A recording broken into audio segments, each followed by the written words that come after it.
पर बड़ी कार्रवाई करते हुए 2 मुलजमान को गिरफ्तार कर लिया।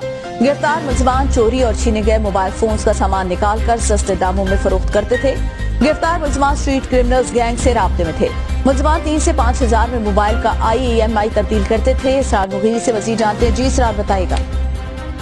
जी, कराची में SIU की खुफिया अतला पर बड़ी कार्रवाई है। शहर में स्ट्रीट क्रिमिनल गैंग से जो है रास्ते में ये गिरोह था जो शहर के मुख्तलिफ जो है इलाकों से मोबाइल की IEMI जो है वो तब्दील की जाती थी और उनको सस्ते दामों में जो है फरोख्त किया जाता था। मुलजमान 3 से 5 हजार में इस मोबाइल का IEMI तब्दील करते थे। 2 मुलजमान हैं जो गिरफ्तार किए गए हैं। मुलजमान पहली मरतबा कानून की गिरफ्त में आए हैं और वो 1 साल से ये मुनज़्ज़म जो है धंधे में जो है कारोबार में जो है मुलविस थे। मुलजमान कब्जे से छीने और चोरी किए गए लैपटॉप और जो मोबाइल फोन है वो बरामद किए गए हैं।